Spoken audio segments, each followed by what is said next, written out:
నమస్తే అండి, నేను రజా. శ్రీరెడ్డి సో ఇప్పుడంటే సైలెంట్గా ఉంది, కానీ వైసీపీ పార్టీ గవర్నమెంట్ ఉన్న టైంలో ఈమె ఏ స్థాయిలో రెచ్చిపోయేదంటే మాటలు చాలని స్థాయిలో రెచ్చిపోయేటటువంటి పరిస్థితి ఉండేదన్నమాట. ఈ రోజున ఇప్పుడు ఈమెని వివిధ నియోజకవర్గాల్లో వివిధ జిల్లాల్లో ఈమె పైన కేసులు పడ్డాయి.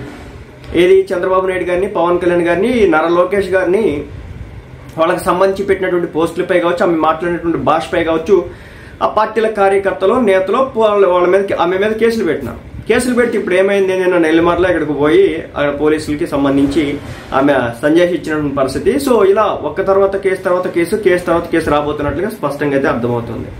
మరి ముఖ్యంగా మీడియా సర్కిల్స్ లో శ్రీరెడ్డి మీద గట్టి కాన్సన్ట్రేషన్ అయితే స్టార్ట్ అయిందని చెప్పాలి. ముఖ్యంగా నారా లోకేష్ గారిని టార్గెట్ చేసే విషయంలో, పవన్ కళ్యాణ్ గారిని టార్గెట్ చేసే విషయంలో నాకు ఎవడో కూడా ఎదురులేడనే రేంజ్ లో వైసీపీ పార్టీలో నేనే ఆ స్థాయిలో మాట్లాడగలను అన్నట్లు ఒకప్పుడు పోస్టులు పెట్టింది. దాని పర్యవసానం ఏంటనేది ఈ రోజు స్పష్టంగా అయితే కనిపిస్తుంది. సో ఇప్పుడు అందరూ అనుకుంటున్న విషయం ఏంటంటే పోసానికి ఏం జరిగిందో ఇంచుమించు అలాంటిదే జరిగిద్దా అని చెప్పేసి కేడర్ మాట్లాడుకోవడం అయితే జరుగుతుంది. ఎందుకంటే ఇప్పుడు పోసాని కృష్ణమురళిని ఏం చేసినారు, పోసాని కృష్ణమురళి కూడా భాషే, మాటలే మాట్లాడినటువంటి మాటల రీతి ఏం జరిగింది, ఆయన ఆ పోలీస్ స్టేషన్ తర్వాత ఈ పోలీస్ స్టేషన్, ఈ పోలీస్ స్టేషన్ తర్వాత ఆ పోలీస్ స్టేషన్, రాష్ట్రంలో ఉన్నటువంటి ఆల్మోస్ట్ అన్ని పోలీస్ స్టేషన్లు తిప్పినారు. చివరాఖరికి ఆయన జడ్జి గారి ముందు నేను చచ్చిపోతున్నా వల్ల కాదని చెప్పేసి ఏడ్చినటువంటి పరిస్థితి. అదేవిధంగా ఆయనకి అనేక రకాల అనారోగ్య సమస్యలు అయితే ఉన్నాయి.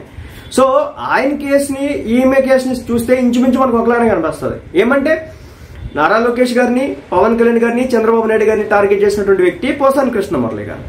ఆయన మాటల దాడే చేసినాడు, ప్రెస్ మీట్ లో మాటలు దాడి చేసినాడా, ఇంటర్వ్యూలో మాటలు దాడి చేసినాడా, లేదంటే ఎలక్షన్స్ ముందు మాటలు దాడి చేసినాడా. సో ఈ విధంగా అన్ని మార్గాలు, మరి ముఖ్యంగా మీడియా సర్కిల్స్ లో ఏ రేంజ్ లో మాట్లాడినాడు అనేది మనం చూస్తే కనుక ఇంచుమించు ఆయన రేంజ్ భాషని ఉపయోగించేసింది.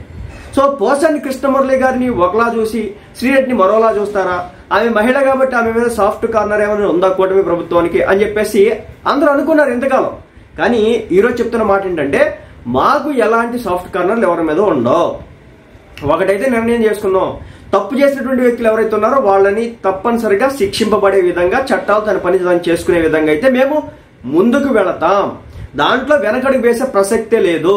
అది శ్రీరెడ్డి కావచ్చు, మరొకరు కావచ్చు అనేది స్పష్టంగా పంపించినటువంటి పరిస్థితి. అయితే ఈమె ఎక్కడైతే విచారణకు హాజరైందో ఆ విచారణ హాజరైనటువంటి ప్రాంతానికి వైసీపీ పార్టీ లీడర్లు, పార్టీ క్యాడరు, కార్యకర్తలు మొత్తం కూడా అక్కడికి వచ్చి తన హంగామా, అంటే ఆమె విధ్వంసం సృష్టించలేదు, బట్ ఆమె కోసం అని చెప్పేసి ఆమెకి సపోర్ట్ గా వచ్చినటువంటి పరిస్థితి. కానీ మీరు ఇక్కడ గమనించండి, మీడియాలో కావచ్చు, సోషల్ మీడియాలో కావచ్చు, ముఖ్యంగా ప్రెస్ మీట్లు పెట్టి మాట్లాడేటువంటి వైసీపీ పార్టీ అధికార ప్రతినిధులు కావచ్చు, ఏ ఒక్కరు కూడా ఈ శ్రీరెడ్డి విషయంలో ఎక్కడా కూడా ఒక్క మాట కూడా మాట్లాడినటువంటి దాఖలాలు అయితే మీరు కనిపించవు. కానీ మీరు ఇక్కడ గమనించినట్టయితే కనుక గ్రౌండ్ లెవెల్కి వెళ్ళి ఆమె ఏదైనా పోలీస్ స్టేషన్కి వెళ్తే కనుక ఆ పోలీస్ స్టేషన్ పరిధిలోకి ఈ క్యాడర్ కావచ్చు, నాయకులు కావచ్చు వస్తున్నటువంటి పరిస్థితి క్లియర్గా అర్థమైంది కదా. మీరు ఇక్కడ ఎగ్జాక్ట్ గా పోసాని కృష్ణమురళి గారితో చూసుకుందాం. పోసాని కృష్ణమురళి గారు అరెస్ట్ అయినప్పుడు చివరాఖరికి ఆ పార్టీ అధికార ప్రతినిధులుగా ఉన్నటువంటి వ్యక్తులు, ఆ పార్టీ లీడర్లో ఎవరో ఒకరు బయటకు వచ్చి వాళ్ళ వాణిని వినిపించేవాళ్ళు. ఈ విధంగా పెద్ద ఆయన అరెస్ట్ చేసినారనో, ఆయన మాట్లాడినటువంటి భాషని వక్రీకరించినారనో, అది చేసినారని ఇది చేసినారని మాట్లాడేవాళ్ళు. కానీ అదే శ్రీరెడ్డి విషయంలో నాయకులు కూడా బయటకు రానటువంటి పరిస్థితి.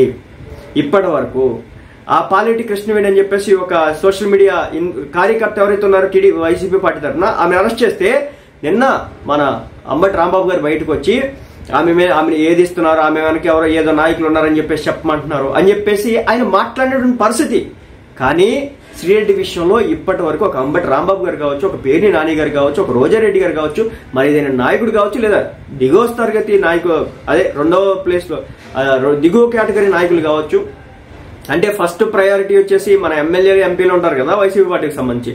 సో ఆ తర్వాత కొంచెం కింద స్థాయి నాయకులు కావచ్చు, వీళ్ళెవ్వరూ కూడా శ్రీరెడ్డి విషయంలో ఆయనకి సంఘీభావంగా బయటకు వచ్చి, అంటే నాయకులుగా బయటకు వచ్చి సోషల్ మీడియాలో కావచ్చు, మీడియాలో కావచ్చు ఆమెకి మద్దతుగా మాట్లాడిన దాఖలాలు అయితే ఎక్కడ కూడా కనిపించట్లా. అంటే దీన్ని బట్టి మనం అర్థం చేసుకోవచ్చు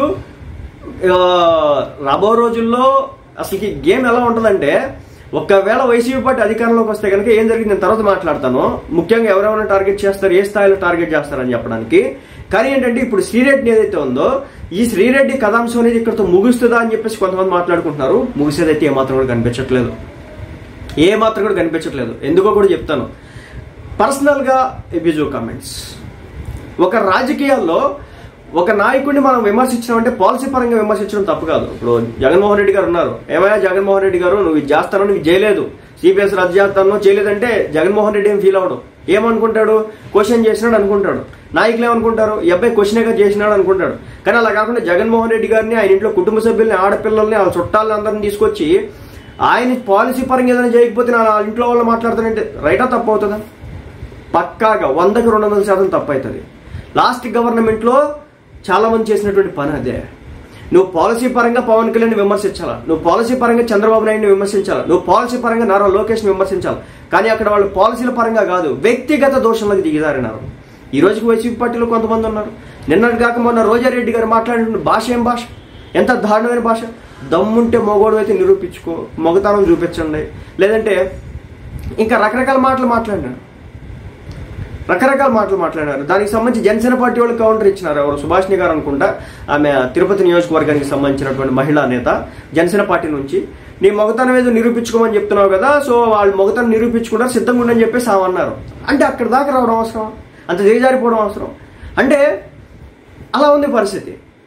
నేను మళ్ళీ చెప్తున్నా, లాస్ట్ గవర్నమెంట్ లో పవన్ కళ్యాణ్ గారు ఆయన భార్యతో విడిపోతున్నారని చెప్పేసి అసలు రకరకాల వ్యాఖ్యానాలు. ఇంకా రాజకీయాల్లో లేనటువంటి చంద్రబాబు మన చిరంజీవి గారి గురించి, ఆయన కుటుంబ సభ్యుల గురించి, ఆయన తల్లి గారి గురించి అతి నీచంగా దిగజారిపోయి దుర్భాషలాడినారు. ఏకంగా రోజారెడ్డి గారే మాట్లాడినారు. వాళ్ళ అన్నలు ఎందుకు ఓడిపోయినారు, ఎలా ఓడిపోయినారు, ఏంది కథ అని చెప్పేసి ఇష్టం వచ్చినట్టు ఆమె మాట్లాడినారు. అదే పవన్ కళ్యాణ్ గారి వ్యక్తిగత జీవితం గురించి మీరు చూడండి. నాయకులంతా, కొంతమంది నాయకులు ఇబ్బంది పాలైనప్పటికీ కూడా ఇంత దుర్భాషలాడినప్పుడు శ్రీరెడ్డి కంటే రోజారెడ్డి గారు తక్కువ మాట్లాడినారు, ఎక్కువ మాట్లాడినారు. కానీ ఆమె విషయంలో చూడండి, ఇప్పటి వరకు ఏ చర్యలు లేవా? అయితే కొంచెం కేడర్ జాగ్రత్తగా ఉండాలి. శ్రీరెడ్డిని అయితే వదిలిపెట్టే ప్రసక్తి అయితే కనిపించట్లేదు. ఆమె కటకటాలు పాలయ్యేదాకా చూసే పరిస్థితి అయితే స్పష్టంగా కనిపిస్తుంది. నాకు అర్థమవుతున్న విషయం ఏంటంటే, ఇంతకాలం చూస్తే వీళ్ళ గ్రౌండ్ వర్క్ ప్రిపేర్ చేసినారు. శ్రీరెడ్డికి సంబంధించినటువంటి గ్రౌండ్ వర్క్ ప్రిపేర్ చేసినారు. ఎలా అరెస్ట్ చేయాలి, అరెస్ట్ చేస్తే ఏ విధంగా ముందుకెళ్ళాలి, ఎక్కడి నుంచి స్టార్ట్ చేయాలి, ఒకవేళ దీనికి ఎండ్ పాయింట్ ఇవ్వాలంటే ఎక్కడ పెట్టాలి అని చెప్పేసి ఒక వ్యూహరచనతో ముందుకెళ్లారు తప్ప గుడ్డిగా వెళ్ళలేదు. మీరు అడుగుతారు, రెడ్ బుక్ కంటిన్యూ అవుతుందంటే కంటిన్యూ అవుతుంది. అది కనిపించకుండా చాప కింద నీరులా కంటిన్యూ అవుతుంది. మీరు చూడండి, శృతి మించి రాగాన పడినటువంటి, నేను నాయకులు మొత్తాన్ని అనను కానీ కింద స్థాయి లేయర్ నాయకులు ఎవరైతే ఉంటారో వాళ్ళందరినీ కూడా ఆల్మోస్ట్ తీసుకుపోతారు.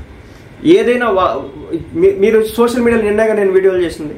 సో ఒక మహిళా కార్యకర్తని చంద్రబాబు నాయుడు గారిని పవన్ కళ్యాణ్ గారిని డిగ్రేడబుల్ కామెంట్ చేసిందని చెప్పేసి ఆమెను ఎత్తిపోయినారు. శ్రీరెడ్డి గారిని వచ్చేసి నేను ఆమెకి రెస్పెక్ట్ ఇస్తా, ఆమె ఎలాంటి భాష ఉపయోగించినా అది నాకు అనవసరం. సో ఆమెకు నేను రెస్పెక్ట్ ఇస్తాను కాబట్టి గారే అని అంటాను. మీరు కొంతమంది తీసుకోకపోవచ్చు గారంటే.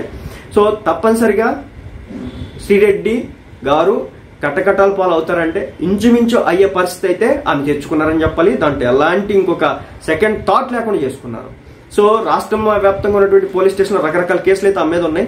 మరి అటన్నింటిని ఒక్కచోటకి తీసుకొస్తారంటే కనిపించట్లేదు. ఒక్కచోటకి తీసుకొస్తారనేది అది రకరకాల చోట్ల ఉంటే ఆ రకరకాల చోట్లకి వెళ్ళి విచారణ ఎదుర్కోవాల్సి ఉంటుంది.